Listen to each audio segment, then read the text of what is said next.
De nuevo a Santo Domingo en compañía de su madre. Tenía entonces 18 años de edad y empezó a trabajar como profesora del cuarto curso de primaria en el Colegio San Luis Gonzaga, propiedad de su tía Fabiola Catrén. Cuando estalló la Revolución Constitucionalista, por consiguiente, Vicenta residía en Santo Domingo y a pesar de su juventud, en medio de la guerra, contrajo matrimonio con uno de los comandantes de la Revolución. Conoció de vista al coronel Caamaño cuando éste hablaba en la tribuna de una de las tantas manifestaciones que se efectuaron durante la guerra. Luego que el coronel Caamaño y doña Chiquita se fueron a residir a la casa de la Félix Mariano Lluveres, en la postrimería de la guerra, Vicenta vino a ser vecina de ellos, porque estaba residiendo donde sus abuelos, que tenían su casa al frente. En la época de vecinos, Vicenta frecuentaba la casa de Caamaño y doña Chiquita para enterarse de informaciones políticas que ella se encargaba de pasar a los del 14 de junio. Esta bella joven llamada Silvia es hija de doña Vicenta y como era muy pequeñita cuando su madre y Caamaño entraron en relación, fue adoptada legalmente por el líder que le dio su apellido.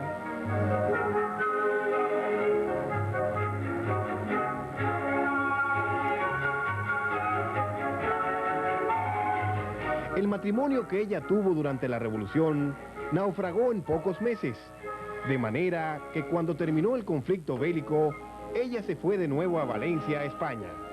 Estaba embarazada de Silvia y luego de dar a luz, su hermano, en la época estudiante de arquitectura, la invitó para que hicieran un viaje por Europa a mediados de septiembre de 1966. El itinerario incluía varios países, entre ellos Inglaterra, donde estaba el coronel Caamaño, al que ella admiraba por lo de la Guerra de Abril. Cuando llegaron a la casa de Caamaño, la recibieron como persona bien conocida de la familia. El ambiente en la casa ya no era el de las tensiones de la Revolución, sino que se vivía más tranquilo, con muchas visitas de personalidades y frecuentemente se formaban grupos de conversaciones. Doña Vicenta cree que en una de esas conversaciones en grupo fue que el coronel Caamaño le empezó a poner especial atención.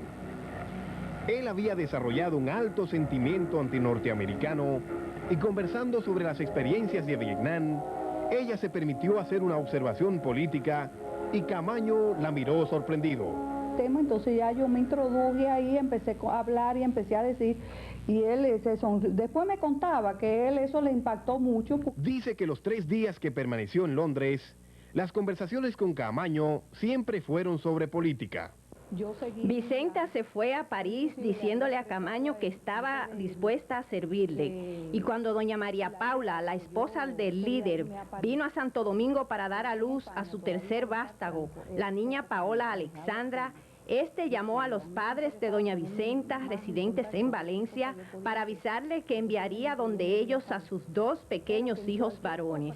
Él conocía a mi mamá en Santo Domingo y sabía que era una persona que lógicamente se sentiría muy satisfecha y muy orgullosa de poderle servir en algo, aunque fuera en un aspecto familiar.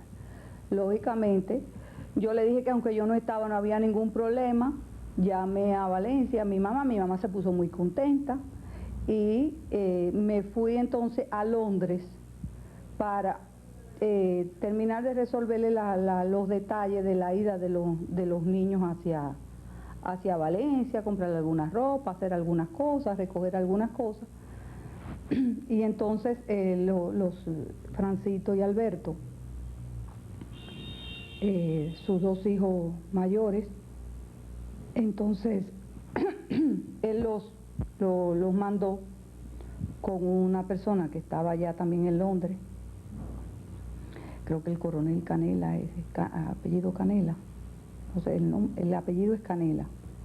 Pues lo mandó, que había participado también en la guerra de Abril, lo mandó a Valencia. Yo me quedé un poco más ahí en Londres. Y entonces tuvimos también oportunidad de conversar algunos ya detalles que realmente no se habían, algunos temas que no se habían tocado nunca, temas personales, temas afectivos.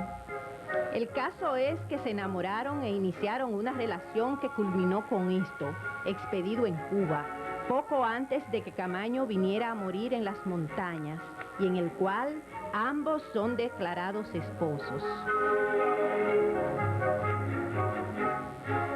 Sobre los dos matrimonios del coronel Caamaño, Claudio también tiene cosas importantes que decirnos. Desde que Francis marchó para Londres, entre ellos no hubo mayor relación, de manera que desconocía por completo que Vicenta Vélez había entrado a la vida del coronel.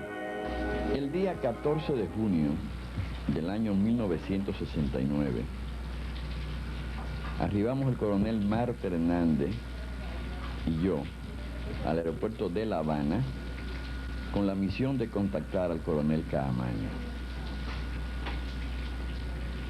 Los cubanos nos llevaron a una casa de seguridad, no a un hotel, y al día siguiente el coronel Caamaño, que estaba en el interior, vino a entrevistarse con nosotros. Se pasó la tarde prácticamente con nosotros y yo le pregunté, pues yo creía que iba a hospedarme en casa de su esposa, de María Paula Acevedo, Chichita, como era siempre, y él me dijo que no debía ir a casa de Chichita, ni siquiera a saludarla, porque su situación, o sea, que no me iba a llevar, porque su situación era muy especial en Cuba. Chichita llegó a Cuba, después del coronel Caamaño, como un asunto de seguridad para ella y sus hijos, que ya no era su esposa desde que estaba en Europa, estaban separados, y que ella podía irse en el momento que quisiera de Cuba, y ella podía contar fuera que vio a Geraldo y a mí allá en su casa, que nos vio en Cuba, y eso iba a ser una cosa muy contraproducente. Es decir, yo no conocía hasta ese momento cuál era la situación real del mundo familiar del coronel Caamaño. Me dijo que tenía otra compañera, que la tenía desde que vino de Europa, que tampoco conocí en aquel momento. Y luego Geraldo y yo nos trasladamos a Pinal del Río, al campamento donde estaba Caamaño. Luego él me contó, ya estando yo en el campamento, tiempos después, yo le preguntaba por Chichita, por los niños, y él me hablaba de ellos. Entonces él me narró la situación que había entre él, Chichita y Vicenta Vélez Catrén. Desde Europa, a raíz del viaje que hizo Chichita a Santo Domingo a dar a luz su última hija con el coronel Caamaño, hubo una situación que obligó al coronel, colmó la gota de los problemas que el coronel Caamaño enfrentaba en ese matrimonio, según me explicó él. La causa fundamental fue, primero, que él no quería que Chichita viniera a República Dominicana a dar a luz. Ella se empecinó en venir. Él cedió en eso, pero con la condición de que ella no hiciera declaraciones de prensa y de que se hospedara en casa de su madre, no en ningún otro sitio. Chichita hizo, parece que lo contrario. Mi hermana Rafaela la acompañó desde Londres acá, que vivía con Francia allá, la que se conoce como Fellita, del restaurante Maniquí. Y en primer lugar tuvieron problemas en la aduana por la cantidad de tejidos que trajeron, según me explicó Caamaño, las ropas y las cosas que trajeron. En segundo lugar, estuvo en primera plana en varias ocasiones. Y en tercer lugar, no se hospedó en casa de su madre, sino se hospedó en casa de un amigo común que él le había reiterado que lo hiciera en casa de su madre y no en ningún otro sitio. Ella se hospedó propiamente en la casa del señor Bordas, de Manolo Bordas. Dice que en la época en que doña Chichita se hospedó en la casa del coronel Bordas, a Camaño le habían llevado muchos chismes a Londres, los cuales dejaban muy mal parado al coronel Luis Manuel Bordas, quien había sido responsable de pagar los gastos de los constitucionalistas después que concluyó la guerra. Entonces él le reiteró que donde estos personajes no se hospedaran ni tuvieran relación con ellos. Ella hizo lo contrario y él me dice que desde ese momento, estando ella aquí y él en Londres, él decidió romper definitivamente con Chichita.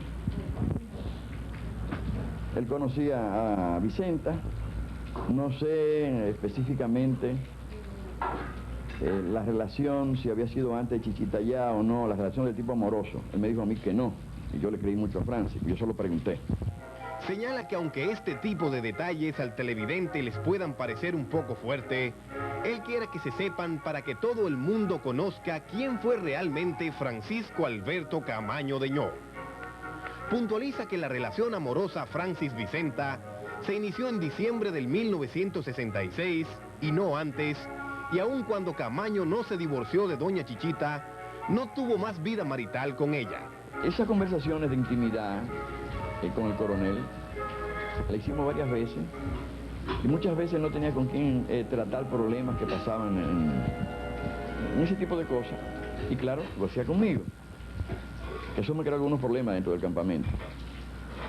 No tratábamos cosas políticas propiamente en sentido general, pero sí cosas personales. Muchas veces sentía muy agobiado, muy presionado por algunos asuntos, entonces lo discutía conmigo. Y a Chichita nunca pude verla durante los 4 años que pasé en el entrenamiento, ni siquiera mandarle un saludo, ni tampoco a Vicenta, además de quien apenas conocía. Pero yo llegué a Cuba sin saber ese tipo de situación de Francis que estaba viviendo, pero tampoco la familia de Camaño aquí en Santo Domingo conocía esa situación tampoco. El caso es que en diciembre de 1972, cuando en La Habana ya se preparaban para salir en el desembarco guerrillero, aconteció lo siguiente. Un día llega el coronel Camaño, una tarde, ya supongo que eran como las 7 de la noche, que acababa de oscurecer, y llega con un saco y una corbata. Nunca lo había visto con saco y corbata. Y creo cuando lo veo, y también fue la idea de los compañeros que estaban conmigo ahí, de que Camaño se iba y fue a despedirse de nosotros, que iba a hacer el viaje. Porque él estaba separado, él estaba con Pérez Vargas, en otro sitio preparando también su leyenda. Pero no vemos a Pérez Vargas. Entonces yo le digo, bueno, ya usted se va. Que nos íbamos en esos días, yo me fui como 2 semanas después. Dice, no. En eso, le veo que tiene una botella de ron en la mano. ¿De bebida? Sí, yo vengo a brindar con ustedes, que acabo de casarme. Nos dice. Lo acompañaban 2 o 3 cubanos también con vestimenta de saco y corbata. Ah, ¿y usted cree que una botellita vamos a brindar nosotros? Y dije yo, usted sí se ha puesto hambriento y ridículo. Recuerdo como ahora. Él se murió de la risa y mandó a buscarnos 2 botellas más después que gastamos esa. Entonces hicimos el brindis y él nos dijo que acababa de casarse, quería que nosotros lo supiéramos, que se había casado con Vicenta Vélez. Y yo creí, y he creído siempre, que ese matrimonio se efectuó, que fue lo que él me dijo. Y brindamos por la felicidad de los novios, estas cosas propias de este asunto. Él estaba apurado por irse. Antes de irse no había pedido más bebida, porque yo le dije, el asunto de que era muy poquito para brindar en una cosa tan grande, ¿verdad?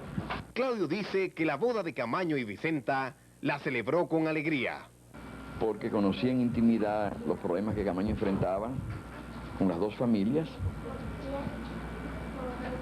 Y él me había hablado desde años antes que estaba preparando su divorcio, que Chiquita se oponía, o sea, María Paula se oponía, pero que él estaba en eso y él no cejaba en ese divorcio, quería divorciarse. Pero supuse que cuando él se casó, se había divorciado. Pero de hecho eso no trajo ninguna gran importancia. A continuación analizaremos las circunstancias especiales del matrimonio de Camaño con doña Vicenta, debido a que al parecer Francis no logró que doña Chichita le concediera el divorcio. A la dama nosotros la interrogamos al respecto y nos dijo que Camaño nunca le había pedido la disolución de su matrimonio.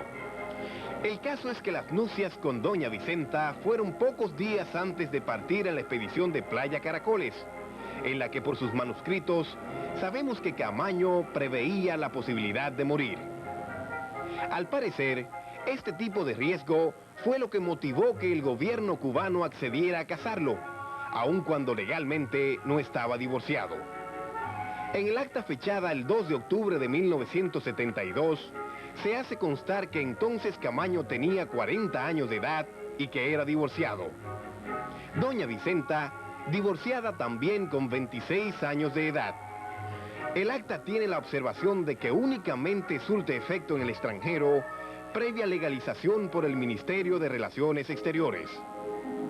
Estas circunstancias del matrimonio de Camaño y doña Vicenta, como cabe suponer, ha acarreado numerosos conflictos familiares sobre los cuales nos habla Claudio.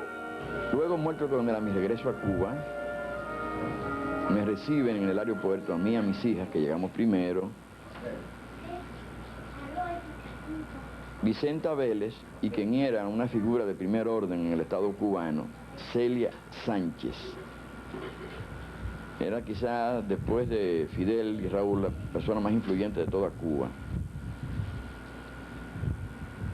Ahí es cuando yo realmente conozco, de hecho, a Vicenta Vélez. Y me doy cuenta que el tratamiento que dan los cubanos a Vicenta Vélez es el de la viuda de Camaño. Eso es en Cuba. De hecho, en la casa en que vivía Camaño, se me preparó una habitación, un bungalow, se preparó una habitación para mis hijas y las hijas de Camaño, y fuimos del aeropuerto a la casa donde había vivido Camaño con Vicenta Vélez. A mí me mortificó mucho saber que los niños no se conocían entre sí. Yo inmediatamente al día siguiente fui donde Chichita, le conté a ella y a sus hijos cómo había sido el drama del coronel Camaño, lo que sabía hasta ese momento, y me asombró mucho que los niños no se conocieran y que Camaño no hubiera hecho lo posible porque se conocieran entre sí. O mejor dicho, que no había logrado hacerlo. Él había hecho lo posible, lo que él podía. Pero yo no era el ex marido de Chichita, ni era el marido de Vicenta. A mí me fue mucho más fácil que reunir los niños. Ese día hablé con Chichita, le expliqué todo. Ella fue consecuente y me dijo que sí, que quería que se conocieran, que se juntaran. Y ese mismo día, recogí los niños de Camaño. No, el más chiquito, el más grande, la hembrita se puso a llorar y se la llevé a sus hermanos. Como un primer paso de acercamiento. Ya Vicenta y ella se habían visto. Después de muerto Camaño, Vicenta se vistió militarmente y fue a llevar unas cartas que Camaño le dejó por si moría. En persona se las fue a llevar a María Paula. Yo no estuve presente en eso, sino luego, después. Entonces, en base a las cosas que traté con ellas dos, nunca se opuso Vicenta a que los niños visitaran a Chichita, a María Paula. Señala que, en cambio, la señora María Paula se negaba rotundamente a que sus hijos visitaran a doña Vicenta. Según Francis, Chichita le hacía una vida relativamente difícil en sus relaciones con los niños, que en ocasiones sentía muy mal porque pasaban meses sin verlo por problemas que tenía con María Paula. Y ella no, y es natural y yo lo entiendo perfectamente, estaba en su derecho, ella no contemporizaba con que Francis tuviera otra mujer, con que Francis tuviera otros hijos. Pero reitero, aquí en Santo Domingo no se conocía la existencia de Vicenta prácticamente por nadie, ni siquiera la familia de Camaño. Yo no tenía la más mínima idea cuando fui a Cuba, y yo pasé 2 días hablando con su padre antes de ir. No me hizo ninguna referencia a esta señora. A mi regreso a Cuba, ya Francis muerto, esto me sirvió para aprovechar, ablandar a Chichita, que no estaba en la forma en que Francis me había dicho que estaba, y yo hice un acercamiento en la familia. Los niños comenzaron a tratarse a partir de ese día y no hubo ningún impedimento, ni por parte de Chichita ni por parte de Vicenta. Y Vicenta recibió a los niños de María Paula en su casa con mucho cariño, con mucha atención. Igual recibía María Paula a los hijos de Vicenta en su casa también, con mucho cariño, con mucha atención. Es decir, ese fue mi logro, que Francis no pudo hacerlo y yo pude hacerlo, claro, a raíz de su muerte, de que por lo menos las dos familias se conocieran y se trataran. No recuerdo que pude hacer buenas relaciones entre María Paula y Vicenta. Tenía su carácter, tenía su problema, y yo lo entiendo perfectamente. Era un solo hombre para las dos. Y una era la dueña del hombre, la otra era la dueña de 3 de los hijos. Sé que fue muy conflictivo todo esto en vida de Francis, y él en muchas ocasiones me trató problemas relativos a esto. Y él insistía en su divorcio, y se preocupaba mucho porque sus hijos en Cuba ni siquiera estaban declarados como hijos de él, porque su presencia era secreta. Que es una cosa que es bueno que los dominicanos entiendan, que en Cuba nadie llevaba su verdadero nombre, sino un nombre ficticio, y ese estaba en todos los documentos legales y oficiales. Entonces, si Camaño declaraba un hijo con su nombre y su apellido, entonces ya en las instituciones del Estado cubano iba a circular, y esto lo hacía desde el punto de vista de la seguridad y de la compartimentación, como se llaman estas cosas, muy vulnerable, porque mucha gente va a tener acceso a esos documentos. Claro, cuando él se me presentó a mediados de diciembre con la idea de brindar con nosotros sobre su matrimonio, yo mismo me sentí como que él había superado una etapa de conflicto y había arreglado la situación legal de Vicenta y de sus hijos en Cuba, y por eso me alegré muchísimo. Por último, Claudio quiere puntualizar lo siguiente. Quiero aclarar algo que quede muy preciso. En este caso de María Paula Acevedo y de Vicenta Vélez Catrén, porque me ha afectado a mí en lo personal. Cuando yo planteé a mi familia aquí en Santo Domingo que la mujer de Francis verdadera había sido Vicenta Vélez, cuando estaba en Cuba, me refiero, no en otra parte del mundo, ellos en alguna forma me acusaron de que como mi esposa, Fabiola Vélez Catrén, es la única hermana de Vicenta, la hermana más pequeña, en cierta medida yo por esto planteaba que su mujer era la hermana de mi esposa. Eso no tiene que ver nada con la relación que me une familiar a Vicenta Vélez. Y esto también me indignó con mi familia, sabiendo que yo soy muy veraz en estas cosas, sino que de hecho era así. Nota al margen. En sus últimos manuscritos, el coronel Camaño es muy reiterativo en cuanto a quién es su compañera y la legitimidad de los hijos procreados con ella. Sin embargo, hoy en día, si hay algo confuso en torno a Camaño es precisamente cuál es su viuda. Legalmente no pudo divorciarse de doña María Paula, de manera que ella se presenta como su viuda. Doña Vicenta, por su parte, luego de muerto Camaño, continuó residiendo por 7 años en Cuba, donde siempre se le ha distinguido como la viuda de Camaño. En 1980 vino de regreso a Santo Domingo y contrajo matrimonio con el señor Francisco Acevedo Gautier Quique, quien había sido del equipo asesor de Camaño cuando la Revolución Constitucionalista. Con el señor Acevedo procreó su 4º hijo, Rubén Antonio.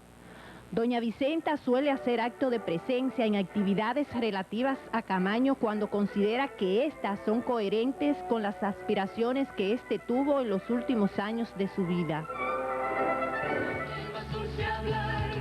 Lo que usted debe recordar en Nota al margen. Empezamos a ver cómo el coronel Camaño fue a dar a Cuba. Desde su llegada a Londres era perseguido por la Agencia Central de Inteligencia CIA, por lo que varias veces debió cambiar de domicilio. Buscaba afanosamente la forma de retornar a la República Dominicana con una expedición armada que empezó a planificar con exmilitares constitucionalistas quienes habían sido sacados para Europa. Una delegación de dominicanos que viajó a La Habana para participar en la conferencia tricontinental habló con Fidel Castro y según nos explica el doctor Euclides Gutiérrez Félix, aconteció lo siguiente. El jefe del gobierno revolucionario de Cuba y un grupo de sus asesores que mantuvo conmigo una relación permanente me pidió que qué posibilidades había de que ellos tuvieran una comunicación, un intercambio de opiniones para enriquecer a la experiencia de los dominicanos con el coronel Camaño, y que ellos habían sido informados que yo era la persona más indicada, no solamente por la posición mía en su gabinete, sino por esos vínculos de una amistad muy lejana que venía desde la niñez que había entre nosotros. Y yo pues le di aquiescencia a eso, creí inclusive que era conveniente. El coronel Camaño era un oficial, un patriota que había defendido la soberanía de su país, que tenía que tener un criterio muy amplio, muy extenso sobre el papel de las relaciones internacionales. El gobierno de Héctor García Godoy le puso impedimento de entrada a los dominicanos participantes en la conferencia tricontinental, por lo que el doctor Gutiérrez Félix se fue a Europa y allá conversó con Francis Camaño. Le conté las incidencias de la conferencia y le dije que las más altas autoridades del gobierno de Cuba querían tener contacto con él, que yo creía que era conveniente, porque los cubanos tenían muy buena información, era un gobierno con muchas relaciones internacionales, con mucha influencia como país del tercer mundo, en los países del tercer mundo y en Europa, porque en Europa habían gobiernos de mucha categoría que respetaban la revolución cubana, el español, el de Francia, el gobierno italiano, los países del norte y todos los países del campo socialista en aquel momento. Entonces, él dio su aquiescencia a eso, con ¿cómo diríamos? Con la circunstancia especial que voy a explicar ahora. Yo quedé en París, teniendo a París como base de operaciones, y resulta que el contacto político mío con los cubanos, con el gobierno de Cuba, porque no era con el gobierno cubano a su más alto nivel, entre ellos figura como esa que ustedes ven ahí en esa fotografía, que es el coronel Piñeiro, el comandante Piñeiro, Barbarroja. El contacto nuestro con Cuba era un funcionario político de los servicios de seguridad del Estado cubano, que se llama Hugo Castro. Él era no solamente el jefe de seguridad del Estado cubano, el representante de todos los aparatos de seguridad y de espionaje de Cuba en Europa, sino también lo era en África del Norte y en parte de Asia. Y resulta que ya Hugo Castro era para ese momento un agente de la CIA, era un doble agente. Nota al margen. Aunque mucha gente estaba informada de los planes conspirativos de Camaño, cuando en 1993 se realizó esta serie, muy pocos admitieron estar involucrados en el proyecto, que en principio excluía a los izquierdistas y a políticos de otros partidos y se circunscribía a una expedición aérea en la que solo participarían militares constitucionalistas. Lo que usted debe recordar en Nota al Margen. En el próximo conoceremos el episodio conocido como la desaparición de Camaño.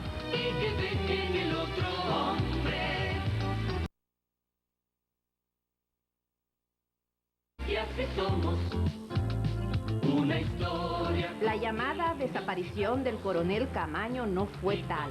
Muchos de sus amigos y aliados sabían para dónde se había ido, pero como una forma de desvincularse de sus proyectos, optaron por declararlo desaparecido. De esto hablamos en este 19º capítulo, Francis Camaño, su vida, su tiempo y su historia.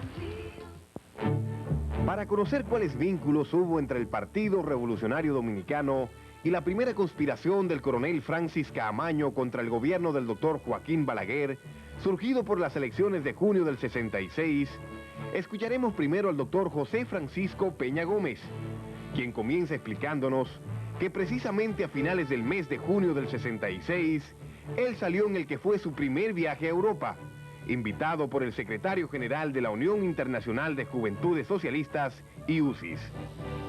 Recorrió toda Europa Occidental y tuvo su primer contacto directo con la Internacional Socialista. Poco antes de yo salí a finales del mes de junio, 2 o 3 días antes de presentarse al presidente Balaguer, se efectuó una reunión secreta del profesor Juan Bosch y del doctor Joaquín Balaguer. Esta reunión se celebró en las inmediaciones de la residencia en la cual habitaba en esos días el profesor Bosch. Era en el kilómetro 7 de la hoy prolongación Independencia. La residencia donde se celebró la histórica reunión entre Balaguer y Bosch quedaba en el kilómetro 9, era una finca en el kilómetro 9, donde vivía un español, amigo nuestro, amigo del profesor Bosch, gran persona, el señor don José Azcárate. Ahí se celebró esa reunión. Fue una reunión de la que Bosch no dio muchos detalles, pero Balaguer hizo ahí la oferta de un gobierno de unidad nacional y creo que ofreció 3 posiciones para dirigentes del Partido Revolucionario Dominicano. Él quería que yo fuera uno de ellos. Yo no acepté nada del gobierno del presidente Balaguer y me marché para Europa. Pero Bosch convocó al comité político en su residencia y él se fue a su habitación y dejó al comité político para que decidiera sobre la oferta de Balaguer. El partido decidió que sí que iba al gobierno de la unidad nacional, y así lo llamaba Balaguer, el gobierno de la unidad nacional. Y recuerdo que los compañeros José Brea Peña y Antonio Martínez Francisco pasaron a formar parte del gabinete del doctor Joaquín Balaguer.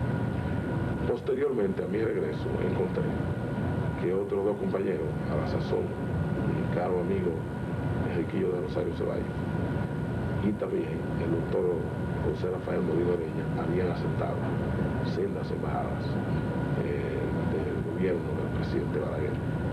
El uno fue nombrado el ingeniero Enriquillo de Rosario Ceballos en las Naciones Unidas, creo, y el otro, el doctor Molino Oreña, fue nombrado en la OEA, o viceversa, yo creo que fue al contrario. Esto provocó un enfrentamiento interno porque cuando yo regresé ya se habían iniciado los actos de terrorismo. Habían asesinado a Pichirino, habían asesinado a Gaby, habían asesinado a varios otros constitucionalistas, se había desatado una gran persecución contra los revolucionarios. Y nosotros considerábamos que el partido no debía ir a ese gobierno de unidad nacional.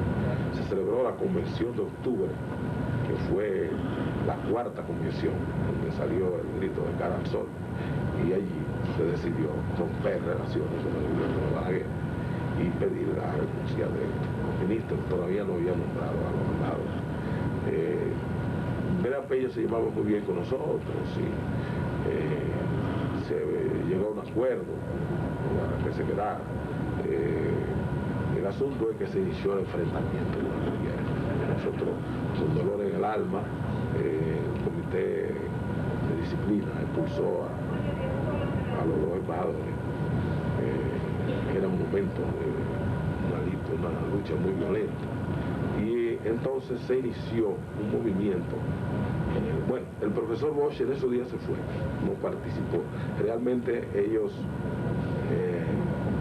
arguyeron que habían hablado con el profesor Bosch, pero el profesor Bosch se fue de esos días. Estaba desalentado, estaba desencantado, indignado por la invasión americana, consideraban que había sido una nula democracia y ya tenía un desencanto total con el proceso democrático. Evidentemente había visto a las Fuerzas Armadas imponer la candidatura de Balaguer. Eso fue mano militar. El profesor Bueno salió una sola vez, pero si hubiera salido hubiera matado, porque yo apenas pude salir 2 veces, una ocasión a la Romana, y fui a un meeting en el parque y el parque lo rodearon la policía. O sea que la situación era muy difícil, muy dura, el partido no hubiera podido hacer nada así, hubiera hubiera hecho una campaña más fuerte. Pero en su primer viaje a Europa, ¿usted no se reunió con el coronel Francis Caamaño? Yo me recuerdo que en mi primer viaje a Europa me fui a Londres. Y de Londres fui a París primero, y de París fui a Londres. Estuve en Dover, y fui a visitar al coronel Caamaño. El coronel Caamaño estaba en esa época ya muy penetrado por el marxismo y leninismo, muy sobrecogido y alentado al mismo tiempo por el posible apoyo que podía recibir de esa área de la política internacional. Lo deslumbraba la figura de Che Guevara y la de Fidel Castro. Hacía ya ejercicios físicos y caminaba grandes distancias y levantaba pesas, y aquel hombre regordete se había tumbado toda la grasa y lucía como un atleta fuerte, con brazos potentes. Y habló conmigo largamente sobre las posibilidades de un movimiento revolucionario en la República Dominicana, ya para esa época. Y estaba muy vinculado al gobierno cubano. En el piso inmediatamente superior al suyo vivía un agente de los servicios secretos norteamericanos que le grababa todo y que tenía una extensión de su teléfono y oía todo lo que grababa. Y él me habló de eso. Yo me recuerdo que tomé algunas fotos con los niños, entonces eran pequeños, de Caamaño. Y de ahí ya me fui a visitar Suecia, Noruega, Dinamarca, Austria, Alemania, Italia, etc. Como estamos tratando de resumir primero lo que pasó en el año 66, escucharemos ahora al comandante Manuel Ramón Montes Arache para ver qué sacamos de la participación de los militares constitucionalistas en la primera conspiración del coronel Caamaño. Relata que el gobierno del presidente García Godoy, en enero del 66, lo envió a Ottawa, Canadá, país al que llegó con la temperatura más fría que el freezer de su casa. A Caamaño lo habían enviado a Londres y a Héctor Lachapelle Díaz a Bélgica. Los primeros meses de la separación, la comunicación con Caamaño era por cartas y luego a él lo trasladaron a Holanda, otro país fríísimo del que solo había oído mencionar por la leche, la mantequilla y las vacas lecheras. Llegado a Europa, comenzó el contacto personal con Francis, quien según dice, estaba más impetuoso que nunca. Estuvimos hablando y hasta llegó el momento del planteamiento de Francisco Alberto Caamaño del viaje a Cuba. Naturalmente, ya lo sabía por Héctor Lachapelle. Digo, Héctor, pero eso es una tontería. De acuerdo como yo le dije, es una tontería. Y de frente, que se lo voy a exponer a los dos ahora con claridad, si expongo la misma negativa, no. Ninguno de los dos cree. Digo, al menos yo por mirar no creo. ¿Y tú que no creo? Por más que insistimos en que Montes Arache nos explicara qué fue lo que le planteó Caamaño que le obligaría a viajar a Cuba, este nunca nos dio una respuesta clara sobre el asunto. Existen pruebas irrefutables de que Montes Arache y Héctor Lachapelle Díaz eran personas claves en el plan de Caamaño, de manera que le insistimos al comandante Montes Arache de que nos diera más detalles. Entre las conversaciones que tuvimos, llegó él y me manifestó que él me decía que había que regresar a Santo Domingo porque él mantenía el principio del foquismo, que la lucha era armada. Dijo Francis, no, los tiempos han cambiado, las estructuras, el mismo ejército está modificado, lo han llevado a otro nivel, ya tú puedes estar consciente de que no va a suceder lo que tú estás pensando o te están haciendo creer a ti. Digo, mira, Monte, por lo pronto, yo aquí ya he conseguido, esto es todo en una playa hablando, que ahí está Héctor Lachapelle. Ya yo he conseguido, porque tú has pasado mucho tiempo que no conversemos, pero mi trabajo ha llegado ya, tanto la derecha como el centro como la izquierda, yo lo he unificado, digo, caracoles, pues mira, si a un hombre en el mundo le van a hacer una estatua modernamente más grande que la del Coloso de Rodas, va a ser a ti, porque nadie ha conseguido eso hasta hoy en el mundo, Y ya tú lo hiciste desde aquí, maravilloso, pero Cornelia, ¿dónde vamos? Bien, viene ellos y después de eso me di cuenta que él, al coronel Holguín, él le había hecho que le hiciera un plano operacional de una acción en Santo Domingo a Píndaro, que era un magnífico oficial de artillería que estudió en España. Le dijo que le ofreciera, le diera la coordenada para batir desde Santo Domingo la base aérea de San Isidro, de una serie de cosas que tú te sientas como muchacho y dices, pero ven acá, ¿y esto para qué? Que yo le digo, Píndaro, pero tú hiciste eso. ¿Y qué usted quiere? Si él me puso a trabajar durante 2 o 3 días, a sabiendas yo de que objetivamente esto no tiene ninguna validez. Digo, a mí no me hizo la propuesta, pero sabía que había hablado con 2 o 3, pero lo sabía. De ahí para acá, la única que recibí fue la propuesta de que fuéramos que me uniera a él, o que él iba a hacer el viaje a Cuba, pero no fue Francisco Alberto el que me hizo la propuesta de unirme a él. Fue después un enviado cubano que llegó a mi casa a decirme que tenía instrucciones del coronel Camaño para mí, del comandante Camaño. ¿Instrucciones de qué? Bueno, yo quisiera que usted supiera que el comandante quiere que usted le reúna a los hombres ranas para que se lo mande, que haga esto. Digo, en primer lugar, hágale saber al coronel Camaño que el orden no me da a mí. Segundo, que cuando él quiera transmitirme algo como dominicano que somos, me mande un dominicano. Según el relato del comandante Montes Arache, Camaño le había dicho que en Santo Domingo él contaba con gente de distintos partidos unidos para trabajar en el plan con él, y según explica Narciso Izaconde, Francis decía verdad. Ellos, el PSD, contando con el liderazgo de Camaño, había entrado en estrecha relación con personas y sectores que identifica por sus nombres. Manteníamos aquí en el interior del país, manteníamos las relaciones con el PRD, con Peña Gómez, con Yotin Curi, manteníamos la relación con el 14 de junio y básicamente con el 14 de junio ya tenía un proceso de fraccionamiento muy fuerte que había actuado en él desde antes de la Revolución de Abril y dentro de la misma Revolución de Abril, pero que se acentuó inmediatamente después con toda aquella lucha de los transformistas, no transformistas.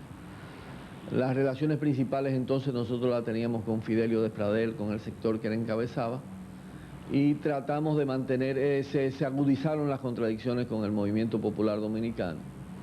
Y comenzaba, tal y como temíamos nosotros, a requebrajarse la unidad constitucionalista formada en la Guerra de Abril, la unidad democrática revolucionaria. De todas maneras, mantuvimos la relación con el 14 de junio y el PRD, y nos planteábamos sistemáticamente proponerle tanto a Camaño como a Bosch un plan de acción unitaria que estuviera dirigido a enfrentar tanto el gobierno provisional como posteriormente el gobierno de Balaguer, cuyo origen era evidentemente fraudulento. Esos esfuerzos se mantuvieron, sin embargo no cristalizaban en acciones porque estaban operando ya las contradicciones al interno del movimiento y parecía también que se iniciaba un proceso de desunión entre los propios militares constitucionalistas en el exterior. Nos llegaban noticias también de eso. Todo parece indicar que por lo menos los de la izquierda en Santo Domingo sí se habían tomado en serio la primera conspiración liderada por Camaño, pero curiosamente a ellos, Francis les ocultó su proyecto de viajar a Cuba. Narciso Izaconde nos cuenta que cuando el periodista Orlando Martínez sostuvo el primer encuentro con Francis, les había informado a los del PSD lo siguiente. Habías impactado por la figura del Che, por él. Él hablaba mucho del Che, tenía libros del Che ya en Londres, por el impacto de Fidel en el movimiento latinoamericano. Y tenía una relación ya bastante estrecha a través de mecanismos diplomáticos y no diplomáticos con la Revolución Cubana. Él ocultó la determinación y, como se sabe, incluso a los propios militares que estaban más cerca de él, a la Chapelle, a Montarache, a Chibú, le habló de la posibilidad de un viaje a Cuba para retornar. Y precisamente en el momento en que nosotros mandamos una delegación, en ese mismo día prácticamente, cuando llegaba a Londres, que estaba integrada por Asdrúbal Domínguez y por José Israel Cuello, se produjo la desaparición de Camaño. Los del 14 de junio también se habían tomado en serio el retorno de Camaño al país para la lucha armada contra el gobierno del doctor Balaguer. A mediados del 67 ya habían concretado un plan con el que no se unieron a los del Partido Comunista como se lo había solicitado Camaño. Fidelio Despradel nos dice que con los fracasos de organización guerrillera que habían tenido en las zonas de Nagua y Ocoa, se plantearon la posibilidad de cambiar la zona estratégica de trabajo. Llegamos a considerar la zona de los Haitises como una zona para recibir a Francia y que Francia pudiera estar en la República Dominicana en una zona guerrillera segura para desde ahí ya en territorio dominicano ir desarrollando poco a poco los planes militares que se tenían. Entonces, en esa situación, ya nosotros habiendo decidido que iba a ser Roberto Duverger quien nos iba a representar y iba a discutir con Francis, y ya nosotros habiendo tenido, yo particularmente, la amarga situación de una decisión mayoritaria en el Comité Central de no relación con el PCD, yo recuerdo, lo he escrito varias veces, lo amargo que fue para mí una reunión con Narciso Isaconde y Asdrúbal Domínguez, que además de que yo tengo una relación de amistad sólida, yo no estaba tan de acuerdo con la propia decisión que había tomado el 14 de junio. Por la decisión del 14 de junio fue que los del Partido Comunista mandaron a Londres su propia delegación. A ellos, los catorcistas, los representaría ante Francis Roberto Duverger, cuyo viaje se fue retrasando hasta el mes de octubre.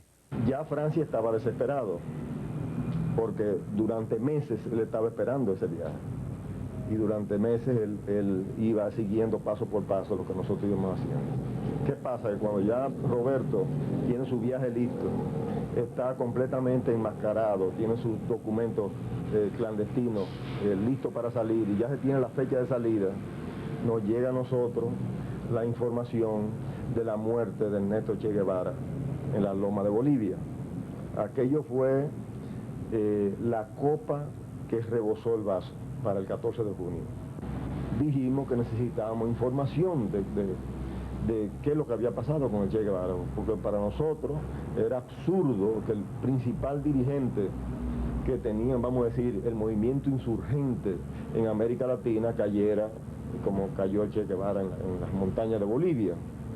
Entonces, siendo así, para final de octubre, nosotros enviamos a Roberto. ¿Qué pasa? Roberto llega a París y nuestro delegado en París, Esteban Díaz Jaque, que hoy en día es dirigente del PTD, le dice, sigue para Holanda, porque Francis está en Holanda. Cuando llega Roberto a Holanda, le informan que Francis se había desaparecido el día anterior.